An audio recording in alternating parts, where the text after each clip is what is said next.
Black teen dragged off flight unfairly. Then she calls her father, who owns the airline. Picture yourself settling in for what should be a smooth flight, until it all goes wrong in a flash. In today's story, a black teen boards first class ready for a relaxing trip. But instead of friendly smiles, she's met with cold stares, accusations, and shockingly, is dragged from her seat in front of stunned passengers. It's a humiliating and infuriating moment, until she drops the bomb. Her father owns the entire airline. You won't believe how one phone call turns the tables and sends shockwaves through the skies. Ready for a ride filled with drama, twists, and karmic payback? Let's dive in. Ava Carter's morning had begun just like any other travel day. She was a bright, ambitious 17-year-old about to start her senior year in high school. Summer was winding down, and she had plans to explore Los Angeles with her best friend before the chaos of college applications began. Despite her father's busy schedule, he had surprised her with first-class tickets on Skybridge Airlines, an international carrier that had grown steadily over the last decade, renowned for excellent customer service. And unbeknownst to many, Ava's father, Jackson Carter, was not just its CEO but also its majority owner. Stepping into John F. Kennedy International Airport that morning, Ava wore a casual outfit, a comfortable pair of jeans, sneakers, and a sleek black jacket. She wasn't one to flaunt brand-name attire. She valued comfort over labels. Her father always taught her humility. No matter how high you climb, never look down on people. She carried this principle in her heart everywhere she went. Ava moved through security swiftly, greeting the staff with a warm smile and a thank you each time they checked her boarding pass and ID. She had a particular love for airports because they were gateways to possibility.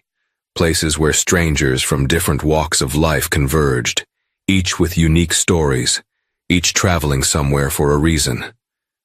She loved imagining who these strangers were, where they were going, and why. Her seat was 3A in the first-class cabin, an early birthday present from her father to celebrate her upcoming 18th birthday. Although she had flown a few times in first class, the thrill never wore off. It reminded her of how far her family had come. Her father, Jackson, had worked multiple jobs in college while studying business administration. When he co-founded Skybridge Airlines, the goal was to create an airline that treated passengers with dignity and respect, bridging continents and cultures. Over the years, the airline expanded, eventually edging out smaller carriers. Now it was a familiar name in aviation, celebrated for comfortable seats and friendly service. But that morning, Ava noticed something off the moment she approached the gate. The agent, a tall, middle-aged man with a stern expression, eyed her skeptically. He scrutinized her outfit, her carry-on bag, and finally her face. His forced smile never reached his eyes. "Can I help you, miss?" he asked, voice clipped, as if she had no right to be in the first-class boarding queue. "Yes, I'm on flight 806 to Los Angeles," Ava replied politely, handing him her boarding pass. She tried to remain friendly, but his demeanor set off alarm bells in her mind. She'd encountered subtle prejudice before, but something about his glower told her this was not going to be just a casual microaggression. The man took her boarding pass and scanned it, then studied the screen. He quirked an eyebrow. "You're in first class," he said slowly, as if she had no idea. "Yes," she said, trying not to sound frustrated. "Seat 3A. He eyed her again, then handed the pass back. "All right, boarding hasn't started, so just wait." No welcome aboard, no pleasant commentary, just a terse statement that left her feeling uneasy. Ava shrugged off the moment. She reminded herself that not everyone had to be sunshine and warmth. Nevertheless, she couldn't help feeling that she was under a microscope. Perhaps the man had had a rough day. Perhaps he was just strict. She steeled herself for a long flight and reminded herself that once she was settled in her seat, she would sleep or watch a movie to pass the time. But the uneasy feeling never left her. Sometimes, especially as a young black woman in predominantly white or heavily corporate spaces, she felt eyes on her that questioned whether she belonged. She knew from experience that prejudice came in many forms, sometimes brazen, sometimes covert. Little did she know, This was just the beginning of what would become a flight she would never forget. As the announcement rang out for first-class boarding, Ava joined a short line of well-dressed business travelers. The gate agent barely even looked at her again, though a different staff member scanned her pass and welcomed her aboard. Ava tried to relax, reminding herself she was there to enjoy a vacation. She had no idea that the next few hours would be fraught with drama, that she would face a humiliation so profound it would go viral, and that the revelation of who her father was would ignite a scandal that would shake the entire airline industry. When Ava stepped onto the aircraft, the flight attendants at the door greeted her with polite nods, though one attendant, whose name tag read Sandra, seemed to do a double take. Something flashed across Sandra's expression, a flicker of confusion, maybe disapproval, but it passed quickly. "Good morning, Miss Carter," Sandra said, handing Ava a warm towel and gesturing toward the first-class cabin. "Can I help you find your seat?" "I'm in 3A," Ava answered, holding up her ticket. "Right this way," Sandra said, taking a step back to allow Ava through. The flight attendant's politeness seemed rehearsed, but at least it wasn't openly hostile. Ava found her seat, stowed her carry-on, and settled into the plush leather. Slowly, the cabin filled with other travelers. A man in a crisp gray suit sat in 1A, fiddling with a tablet. A middle-aged woman with an elegant scarf took seat 2C, flipping through a gossip magazine. Ava put on her headphones, scrolled through the in-flight entertainment, and selected a documentary about marine life. She hoped to doze off. She had woken up at 5 a.m. to get to the airport on time. Just as she was starting to drift off, she felt someone standing over her. She opened her eyes to see Sandra again. "Ma'am, can I get you something to drink before takeoff?" "Yes, a glass of orange juice, please," Ava replied. Her voice was calm, though she sensed some underlying tension in Sandra's presence. The flight attendant served her the juice in a small glass, placed a napkin on her armrest, then left without further comment. Minutes later, the airplane doors were closed. The engines roared to life. The safety briefing played on the screens as the aircraft taxied toward the runway. Ava took a few deep breaths. She always got a rush of excitement as a plane sped down the runway, the world dropping away beneath her as she soared into the sky. She leaned back, letting the comforting hum of flight wash over her. About 20 minutes into the flight, the seatbelt sign turned off. Ava decided to stretch her legs. She pulled off her headphones and walked up to the lavatory in the front. On her way back, she noticed Sandra whispering to another flight attendant, a younger man with a name tag reading Eric. Both sets of eyes flicked over her. Ava pretended not to notice, but she couldn't shake the feeling she was being watched. Trying to calm her nerves, she returned to her seat, buckled up, and scrolled through the entertainment menu again. She could sense subtle shifts in energy. This time, however, it wasn't just in her head. She overheard snippets of conversation behind her, something about security protocols and passenger identification. She tried to brush it off. Perhaps something else was happening on the flight. Before she could fully immerse herself in her documentary, Sandra appeared again. This time she wasn't offering a drink or snack. Her lips were pressed together in a thin line. "Miss Carter," she began, her voice tense. "We need to see your boarding pass again." Ava blinked in surprise. "Sure," she said, leaning to retrieve it from her purse. She handed it over, eyeing Sandra curiously. "Is something wrong?" Sandra examined the boarding pass as though it might be counterfeit. Her gaze flicked from Ava to the ticket. "Where did you get this boarding pass?" she finally asked, the question laced with implication. Ava's brow furrowed. What do you mean? I printed it at home. My dad booked this flight for me. Is there a problem?" Sandra hesitated, exhaling sharply. "We're verifying all first-class tickets. It's a new policy to ensure the safety and comfort of our passengers." Ava's chest tightened. She'd heard that line before, ensuring comfort, often code for deciding who looks like they belong and who doesn't. Swallowing her indignation, she forced a polite smile. "Here's my ID too," she offered, hoping to cut this short. Sandra took the ID, gave it a cursory glance, and handed it back. "Thank you," she said coldly, before turning on her heel and walking away. Ava's hands trembled. She tried to calm herself with slow, deep breaths. Perhaps it was just a random check, she told herself. Yet her gut told her otherwise, that she was being targeted for who she was, for how she looked. The pit in her stomach told her the worst was yet to come. The flight settled into a cruising altitude, seatbelt signs switching off once again. A different flight attendant came through the aisle to offer lunch menus.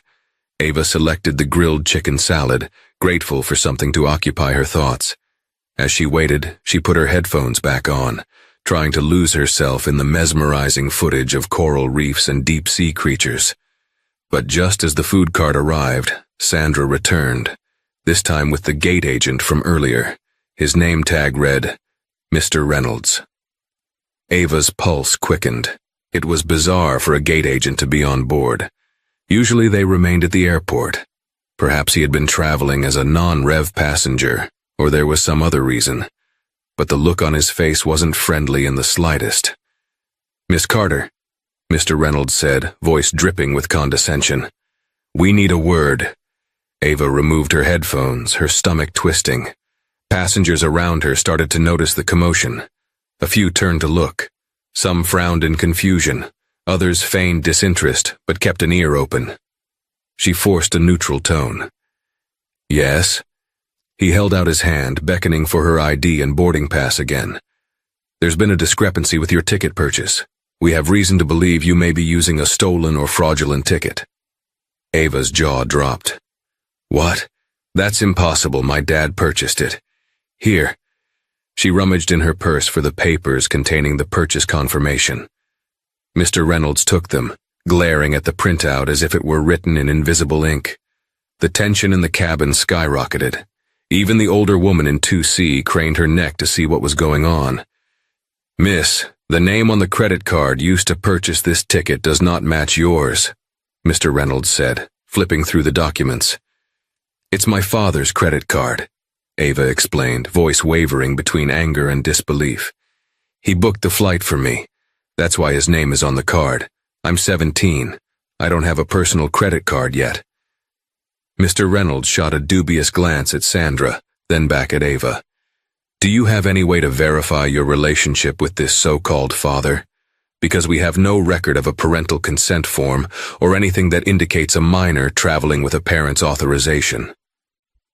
Ava felt the blood drain from her face. "I'm not that kind of minor," she tried to clarify. "I'm old enough to fly alone. My dad is the one who booked the ticket. People do that all the time, booking flights for family." Sandra's lip curled slightly, as though she didn't believe a word Ava was saying. "We have your ID, but we need more definitive proof. If you can't provide it, you'll have to move to economy, or possibly disembark at our next stop." "Next stop? We're on a direct flight," Ava said, her voice rising. "And I shouldn't have to move anywhere. I didn't do anything wrong." By now the confrontation had drawn the attention of nearly everyone in first class, and some from economy who peered curiously through the curtain. Ava's cheeks burned with humiliation. Why were they treating her like a criminal? Mr. Reynolds exhaled through flared nostrils. "We need you to come with us to the front galley, so we can sort this out privately." Ava's heart thundered. She considered for a moment telling them outright who her father was, the Jackson Carter, CEO of Skybridge Airlines. But something in her gut told her that would only escalate tensions. Her father had always raised her to handle conflicts calmly. However, he'd also told her never to let people walk all over her. She rose from her seat, fighting the lump in her throat, and followed Mr. Reynolds and Sandra toward the galley. She could feel every pair of eyes on her, some sympathetic, others judging. She hated how her voice trembled when she spoke, hated how her hands felt sweaty and her knees weak. But she squared her shoulders, determined to defend herself. In the cramped confines of the front galley, Ava was cornered by Mr. Reynolds and Sandra. A curtain separated them from the passengers, but Ava could still sense the hush that fell over first class. She could practically feel the collective curiosity behind that flimsy partition. I don't understand why this is happening, Ava said, her voice trembling with a mix of outrage and nerves. I have a legitimate ticket. Mr. Reynolds frowned deeply, crossing his arms. We have had issues with fraudulent first-class tickets in the past, he said, as if reading from a script. People using stolen credit cards or forging documentation. But that's not me, Ava interjected. It's under my father's name. His name is Jackson Carter. I can call him if you want. Sandra narrowed her eyes. Jackson Carter, she repeated, her tone mocking. As in the CEO of Skybridge Airlines? We see. And let me guess, you're his daughter? Ava's heart hammered. She swallowed hard, glaring back. Yes, that's exactly who I am. Look it up if you don't believe me. The skepticism in their eyes was palpable. Mr. Reynolds let out a barking laugh. So, you're claiming to be the daughter of the Jackson Carter who runs this entire airline? Yes, Ava insisted. He's my father, and he booked this ticket for me as a birthday gift. If you'd just let me call him, we could clear this up right now. Sandra and Mr. Reynolds exchanged glances. She could see that they weren't convinced. Worse yet, they seemed insulted by the idea that a teenager might be telling them how to do their jobs, or might be connected to the top in a way that bypassed their authority. Ma'am, Sandra said slowly, as though talking to a child, if Mr. Carter were truly your father, I'm sure he would have alerted the staff or provided special instructions. If you're trying to impersonate someone important to avoid suspicion, that's a serious offense. Ava felt tears prick her eyes, but she refused to cry. Why would I lie about something that can be easily checked? Call the main office, call him directly. Do whatever you need to do. Mr. Reynolds shook his head. We're not going to waste corporate resources on a hunch. Either you provide acceptable proof right now, or we'll be forced to remove you from the aircraft at our next opportunity. Ava's voice rose, panic mixing with anger. Remove me? For what? I haven't done anything. Just then, the curtain flew aside. Eric, the younger flight attendant, stepped in, looking uneasy. Is everything okay here? He asked in a hushed tone. Sandra shot him a withering look. We're handling it. Eric cast a glance at Ava, and in his eyes, she saw a flicker of empathy. He gently placed a hand on Sandra's arm. Passengers are getting anxious. Maybe we should proceed carefully. She's a minor after all. Let's verify properly. Mr. Reynolds bristled but relented. Fine. Miss Carter, can you produce any communication from your so-called father? An email, a text message, something? Yes, Ava nearly exclaimed in relief. She reached into her jacket pocket and pulled out her phone. It was on airplane mode, of course, so she couldn't immediately show them any live text messages. But she had screenshots of a conversation with her father, in which he'd sent her the flight details. Look, she said, tapping through her gallery. He sent me my itinerary. She showed them a screenshot. A text thread with Dad as the contact name, detailing flight times and seat numbers. Mr. Reynolds frowned, unimpressed. Anyone can label a contact Dad, he muttered.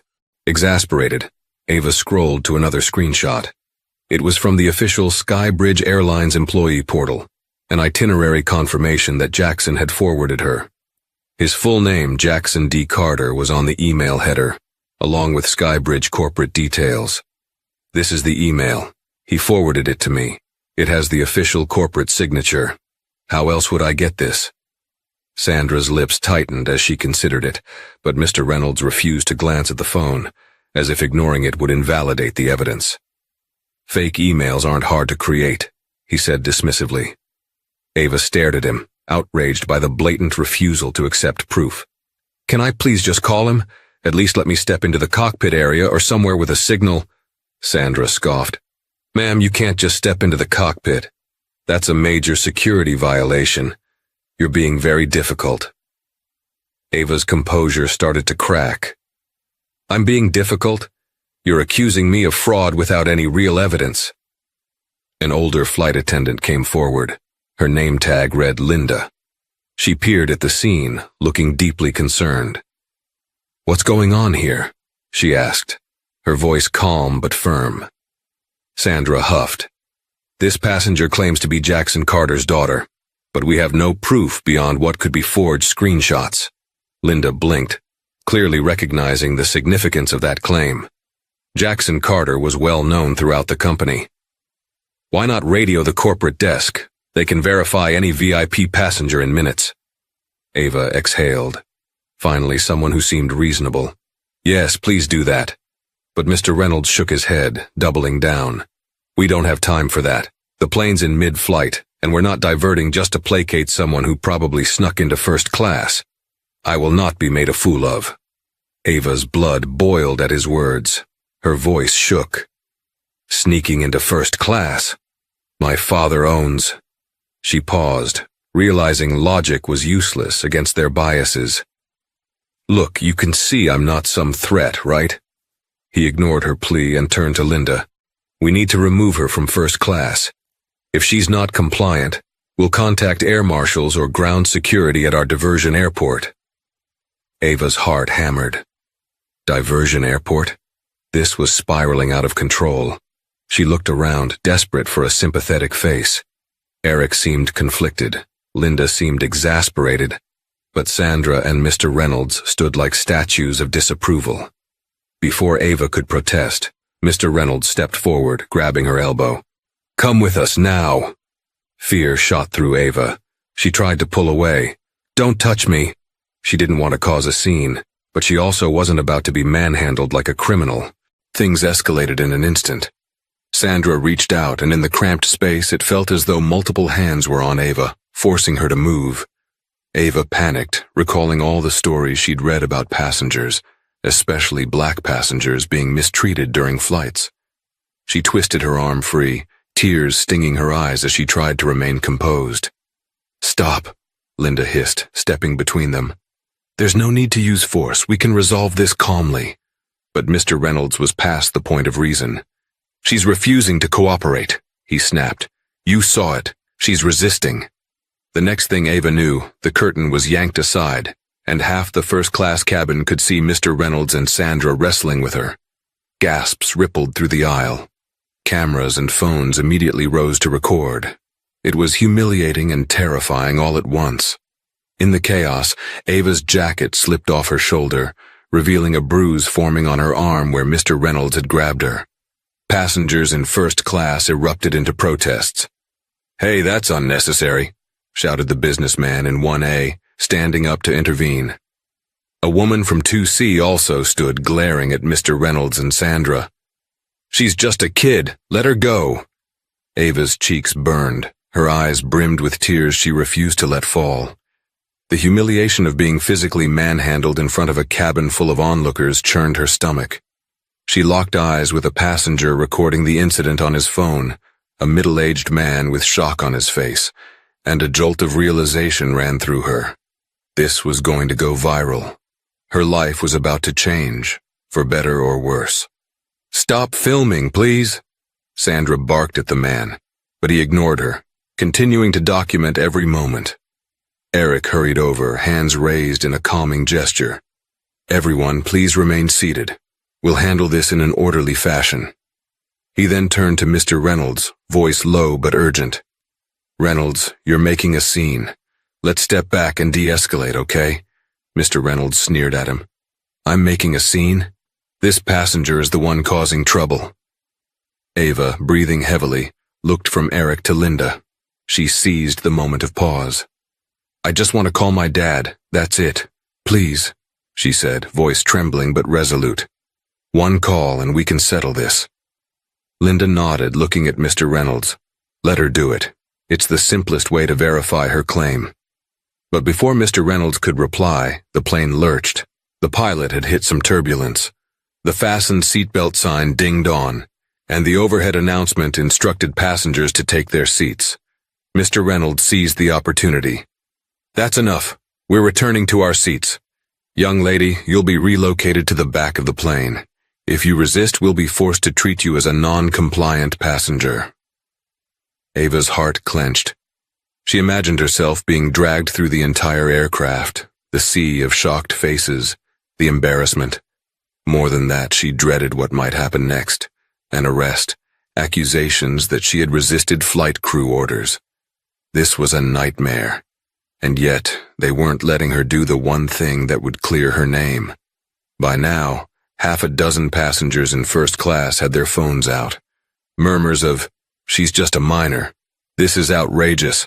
And call the airline's corporate for God's sake," filled the air. A woman from economy even pushed her way to the front, her voice trembling with righteous anger. "You can't do that to her. She's done nothing wrong." Sandra tried to block the woman from advancing. "Ma'am, please return to your seat. We will involve the authorities if necessary." The woman glared at Sandra. "Do it. I'll wait. This is blatant discrimination and you know it." Ava felt a surge of gratitude that these strangers were speaking up. But it also made everything more chaotic. In the swirl of shouts and cameras, Mr. Reynolds and Sandra doubled down, convinced they were losing control of the cabin. "All right, that's it," Mr. Reynolds snapped. "We're going to make an emergency landing if necessary to remove you from this flight, miss." He grabbed Ava's arm again, more forcefully this time, and yanked.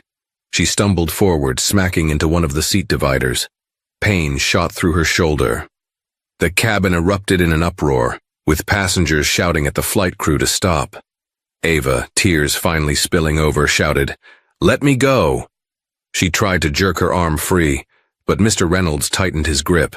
Suddenly, the pilot's voice crackled over the intercom, commanding flight attendants to cease passenger movement until the turbulence passed. Mr. Reynolds reluctantly let go, but the damage was done.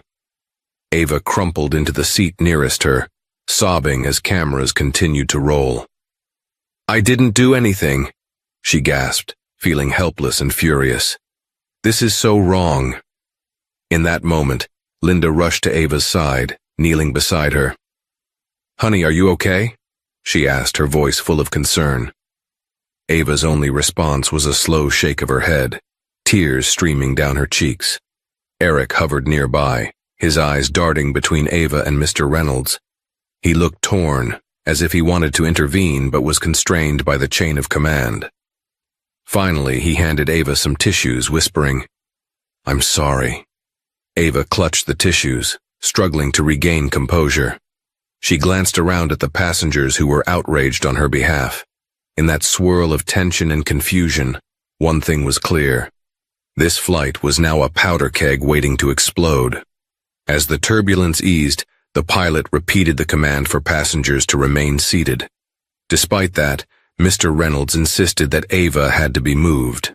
Linda protested. "Captain's orders. She needs to stay seated until it's safe." But Mr. Reynolds wasn't having it. "Fine. Once it's safe, we escort her to the back. End of discussion." Ava's tears had subsided, replaced by a cold fury. She glared at Mr. Reynolds, rubbing her bruised arm. "I'm not going anywhere until I call my father," he snorted. "We'll see about that." From behind them, the businessman in 1A, a tall man with silver hair and a commanding presence, suddenly stood and spoke loudly enough for everyone to hear. "Excuse me, I'm a lawyer. I've been recording everything since this started." He turned to Mr. Reynolds.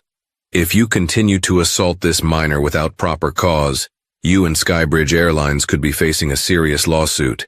I suggest you allow her the phone call or do the corporate verification. Right now, you're violating her rights." A hush fell. Some passengers murmured in agreement. Mr. Reynolds's face reddened, but he remained defiant. "Sir, this is an airline security matter. We appreciate your concern, but we're following procedures." The lawyer shook his head. "Procedures do not include physically assaulting a passenger. You've overstepped. Let her call her father." With so many phones trained on them, the flight staff could no longer operate under the radar. Sandra whispered something in Mr. Reynolds's ear. He clenched his jaw as though wrestling with his pride. Finally, he snapped, "Fine, make the call. Once we're in a position where we can allow phone calls without jeopardizing flight regulations." Ava's spirit soared at the concession, but she also caught the venom in his tone. He was only agreeing because they were cornered. Still, it was a step. If she could just speak to her father, everything would be settled.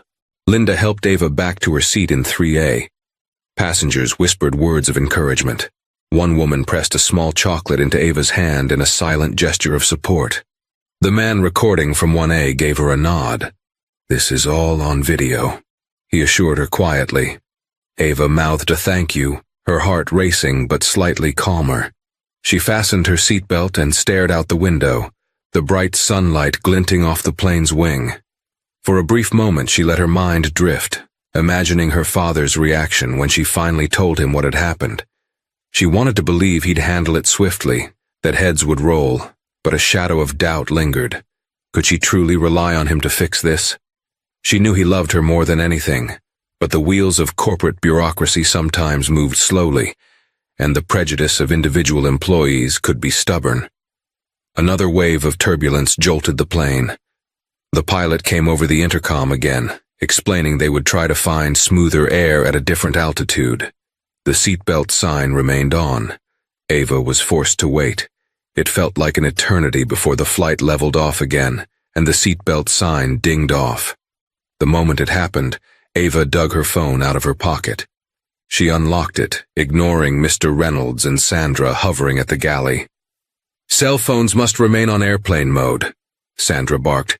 "We can't allow cell signals in flight." Ava froze, blinking back frustration. "I can't connect unless I turn off airplane mode. Let me just send a text or place a call via Wi-Fi. Skybridge flights have Wi-Fi, right?" Sandra folded her arms. "Only for data, not for voice calls. And you need to purchase a pass. We're not giving you free access." Ava's eyes narrowed. "Fine, I'll buy it. And I'll do a voice call through a messaging app if possible." Mr. Reynolds glowered, muttering to Sandra, "You can't do voice calls through the in-flight Wi-Fi. It's restricted." A passenger behind them piped up. "Actually, some apps allow voice calls over Wi-Fi. It's the airline's policy to discourage it, but it's not always blocked." Ava looked desperately at Linda. "Please, I need to speak to my dad. I can't do that with half measures. If the airline blocks voice calls, can I use the airplane phone? There's a phone up front that staff use, right?" Linda hesitated. "Technically, yes, but it's typically for crew communication or in emergencies." Ava's voice quavered. "This is an emergency for me." She pointed to her bruised arm. "They used force on me. I need to speak to my father. If they keep stonewalling, it'll only escalate." A flicker of sympathy crossed Linda's face. "Let me talk to the pilot." She disappeared into the cockpit area, leaving Ava waiting anxiously. Meanwhile, Sandra and Mr. Reynolds hovered in the aisle, as if ready to pounce if Ava tried anything. Passengers looked on, their expressions ranging from worry to outrage. A few minutes later, Linda returned, expression grave. "The pilot says we can make a call to corporate if that helps, but calling your father directly on the flight deck phone is not an option, unless the situation is declared a safety emergency." Ava slumped in her seat, despair washing over her. "This is ridiculous. My father is the only person who can verify my ticket and put a stop to this." Linda raised a hand. "The pilot agreed to let me call the corporate desk. They can conference in your father. It's not standard procedure, but given the circumstances," Ava felt a surge of hope. "Thank you," Mr. Reynolds cut in. "I'll make the call. I'm the gate agent, so I'll handle it." But Linda shook her head. "With all due respect, sir, I think it's better if I do it. You're compromised." She left no room for argument and ushered Ava to a small area near the cockpit door. Ava's heart thundered as Linda picked up the in-flight phone, punched in a code, and waited. Seconds later, Linda spoke into the receiver. "This is Linda Harrison, lead flight attendant on Flight 806 to Los Angeles, calling the corporate desk. We have a passenger situation that needs immediate resolution." Time seemed to slow. Ava could hear her own pulse thrumming in her ears. Finally, Linda said, "Yes, can I speak to or have a message relayed to Jackson Carter?" "That's correct, the CEO. We have a passenger here claiming to be his daughter. She's requesting direct contact for verification." Ava's stomach clenched. Would corporate believe them? Would they just blow her off? Linda continued. Yes, her name is Ava Carter. She says she's traveling under a legitimate ticket purchased by Mr. Carter. All right, I'll wait. Silence. Each second stretched out like an hour. Ava's mind spun with worst-case scenarios. What if her father was in a meeting and unreachable? What if corporate staff wouldn't disturb him? Suddenly, Linda's eyes widened. Yes, we can hold. She put her hand over the phone, turning to Ava. They're patching us through to Mr. Carter's executive assistant. Keep your fingers crossed. Ava's heart soared. This was it. The truth was about to come out. She breathed in, trying to steady herself, ignoring the hateful glare from Mr. Reynolds a few feet away. One phone call, and the tides would turn. Linda kept the phone pressed to her ear. Hello, Miss Prescott, she said formally. I have a passenger here, Ava Carter, claiming to be Mr. Jackson Carter's daughter. She's requested an urgent verification. Yes, she's here. Ava nodded frantically, eyes wide. Linda passed the phone over. Speak, dear, but keep it brief. Ava took the receiver. She recognized Miss Prescott's voice, a calm, efficient tone. Miss Prescott, it's Ava. Please, I need to talk to my dad. There's been a misunderstanding. Ava, oh my goodness, Miss Prescott exclaimed. Are you okay?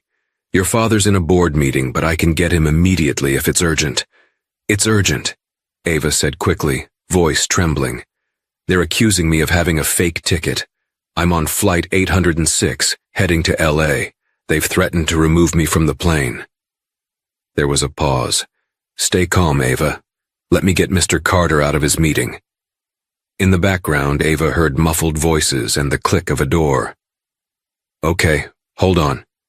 Ava held her breath, feeling an overwhelming sense of relief just speaking to someone from corporate. A minute later, a familiar voice came on the line, ragged with concern. Ava? Honey, what's going on? Dad! Ava nearly sobbed with relief. They said my ticket is fraudulent. They're treating me like a criminal. One of the gate agents, Mr. Reynolds, is here. He and a flight attendant, Sandra, keep accusing me of lying. They manhandled me, Dad. They wouldn't let me prove who I am. She heard her father's sharp intake of breath. They what? Ava, are you hurt? She touched the bruise on her arm. A little. They yanked me around. It's all on camera. Passengers recorded it. People are furious. Jackson Carter's voice deepened with anger. Stay put. Let me speak to the flight crew. Put me on with the lead attendant. Ava quickly handed the phone back to Linda. My father wants to talk to you.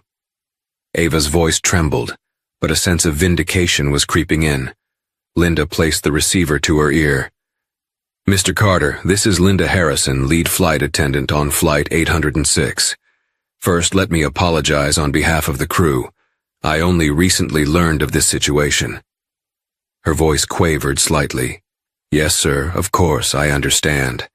Yes, I'll pass you to them. She glanced sidelong at Mr. Reynolds and Sandra, who looked absolutely stunned, though still defiant. Mr. Reynolds, Linda said firmly, extending the phone to him. Mr. Carter wants a word.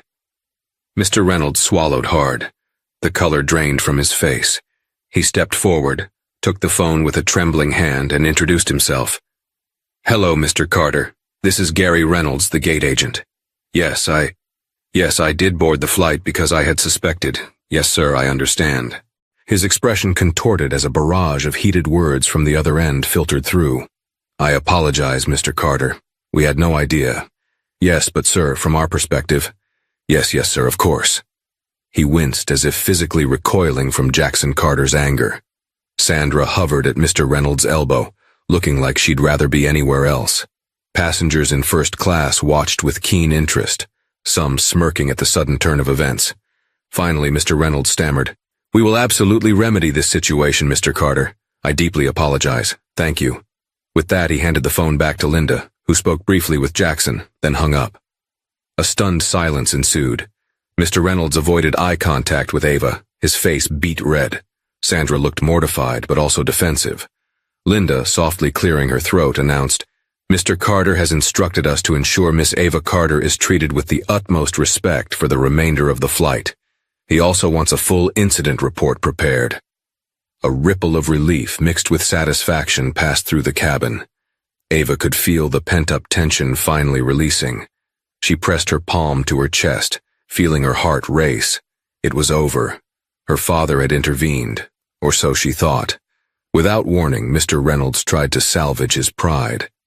We were only doing our duty, making sure no fraudulent activity took place, he said loudly, addressing the passengers who were all ears. We had no intention of harming anyone. The passenger was non-compliant. That statement lit a spark in the cabin. Multiple passengers responded with outrage. We have videos, someone called. She was compliant until you grabbed her. Ava wiped her tears, finally standing on steady legs. She turned to Mr. Reynolds, her voice shaky but clear. You physically dragged me. You refused to listen when I tried to show you proof. You humiliated me in front of everyone, and you threatened me with removal or worse. That wasn't just doing your duty. Passengers murmured in agreement. The tension in Mr. Reynolds' face indicated he was suppressing a retort. Sandra looked like she might cry, but she also clenched her jaw, refusing to apologize. Linda stepped between them, holding up a hand. Let's keep calm. We still have several hours left in this flight. We need to continue safely. Mr. Reynolds attempted a weak apology. I'm sorry, if we caused you distress.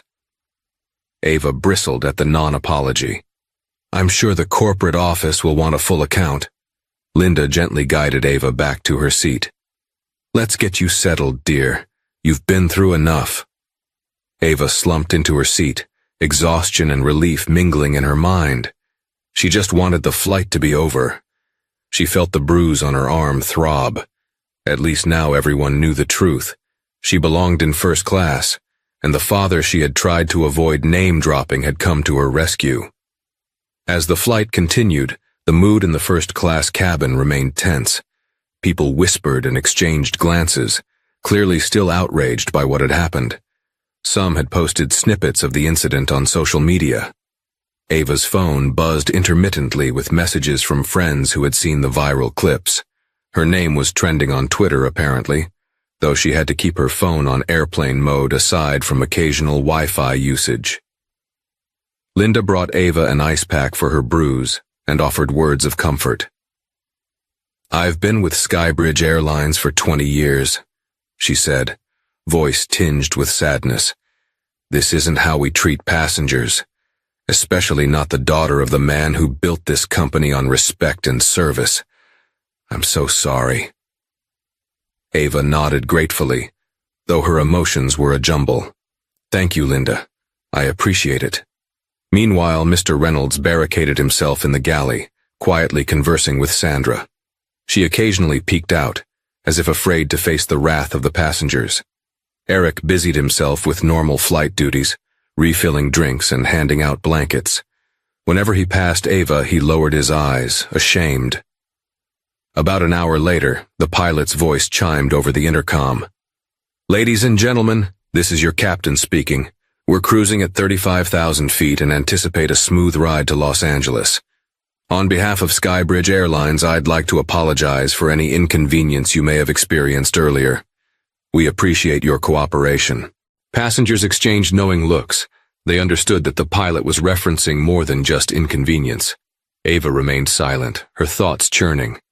She glanced out the window at the endless expanse of clouds. Part of her wanted the flight to end immediately so she could talk to her father face to face. Another part dreaded the media storm awaiting her once they landed. Sure enough, Linda approached with a quiet warning. Miss Carter, your father contacted me again. He said the press got wind of this. There might be reporters at LAX when we land. Security will escort you through a private exit if you prefer. Ava's stomach flipped. It's that big? Linda nodded regretfully.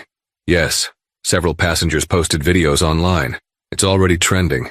Hashtags like #SkybridgeScandal and #Justice for Ava Carter. Ava bit her lip. She never wanted to be the center of attention this way. I just want to see my dad, she whispered, and go on with my vacation. Linda squeezed her hand gently. You will, dear. Try to get some rest. Ava closed her eyes, but rest didn't come easily. Images replayed in her mind. The rough grip on her arm, the panic in her chest, the stares of the passengers. She wondered if she could have done anything differently. Yet no matter how she turned it over in her head, she couldn't see how she was at fault for any of it. Eventually she dozed off for a short while, lulled by the gentle roar of the engines. She dreamed of a simpler time. Her father pushing her on a swing when she was little, telling her she could fly as high as she wanted. He had always encouraged her to chase her dreams, and now that she was on the verge of adulthood, the world seemed to throw obstacles at her, one after another. She woke to the scent of fresh coffee. Eric stood by her seat with a steaming cup. Thought you might need something warm, he said gently. It's on the house. Ava managed a tired smile. Thanks.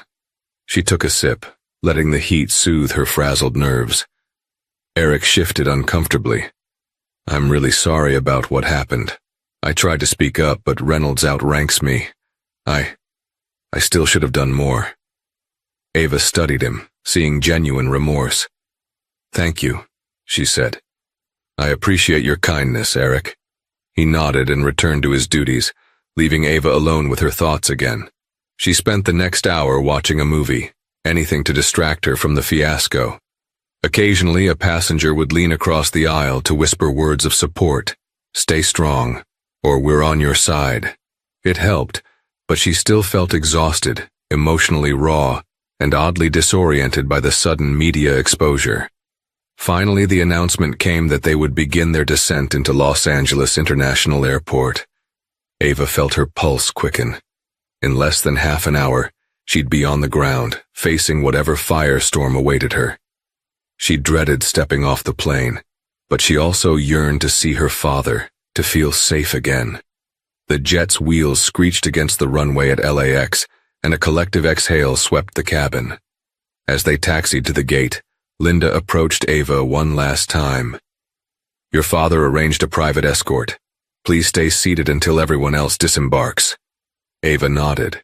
She could almost feel the press of cameras outside, the swirl of voices. She slipped her phone out to see a deluge of missed calls and messages.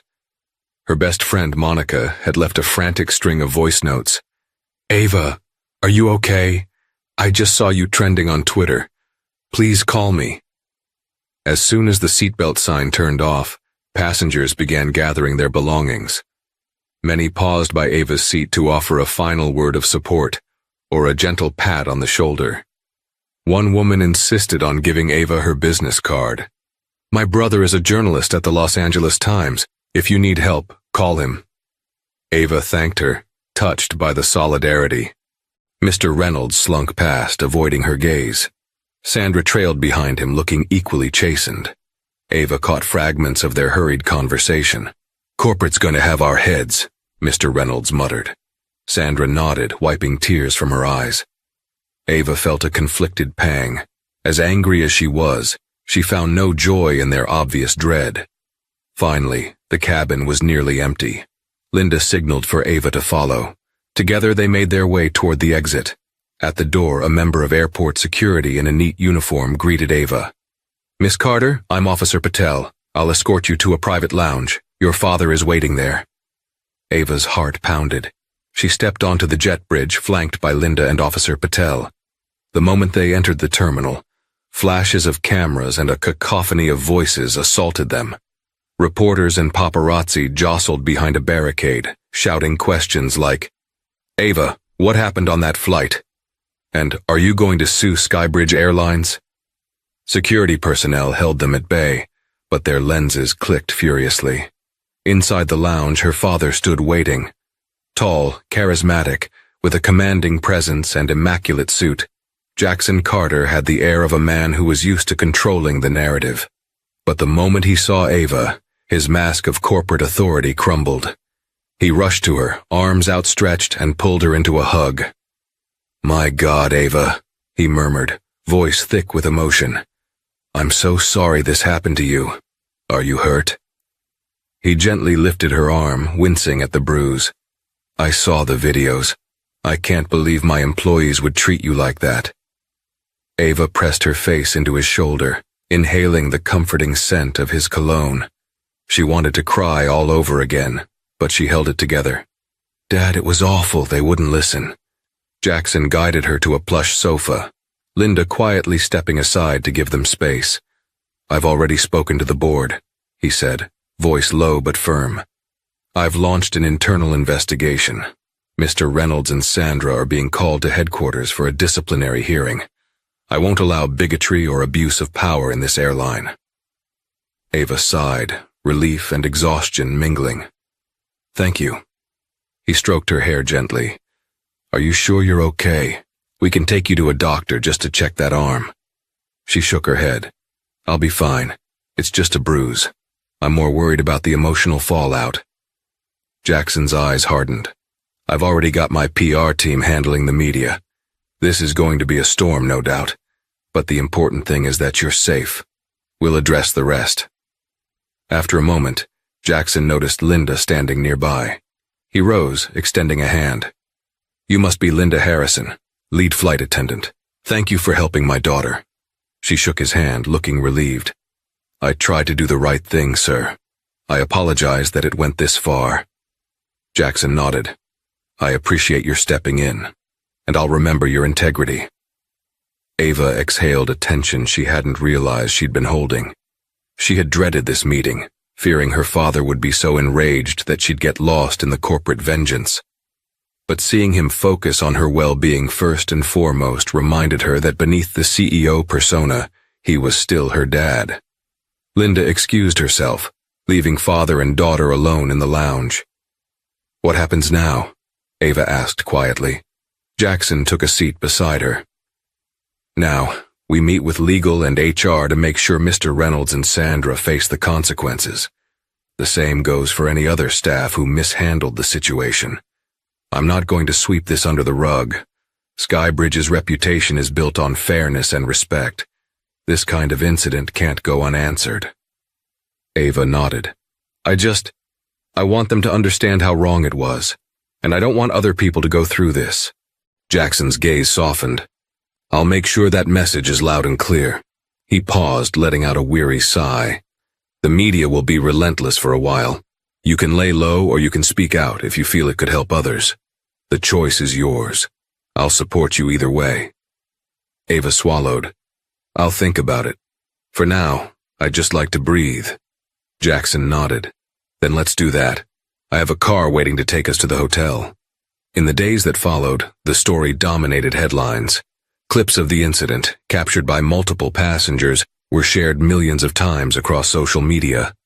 News pundits debated the broader issues of racial profiling and abuse of authority. Hashtags calling for accountability trended for nearly a week. At first, Ava was overwhelmed by the attention. She spent long hours in her hotel room, ignoring the constant ping of her phone. But with her father's encouragement and the support of thousands of strangers who were outraged by her treatment, Ava decided to go public. She recorded a short video statement that Jackson's PR team helped distribute. In it, she described what happened, expressed her gratitude to the passengers who stood up for her, and called for airlines across the industry to revisit their training protocols to prevent future incidents. The video went viral, prompting an outpouring of empathy. Skybridge Airlines, under Jackson Carter's directive, acted swiftly. Mr. Reynolds and Sandra were suspended pending an investigation. After reviewing the evidence, including passenger statements and the videos, both were terminated. The internal report cited gross misconduct, racial profiling, and excessive use of force. Additionally, they faced potential civil suits from Ava's legal team, aided by the lawyer from Seat 1A, who had provided his contact information after the flight. Karma struck hardest when it emerged that this wasn't Mr. Reynolds' first offense.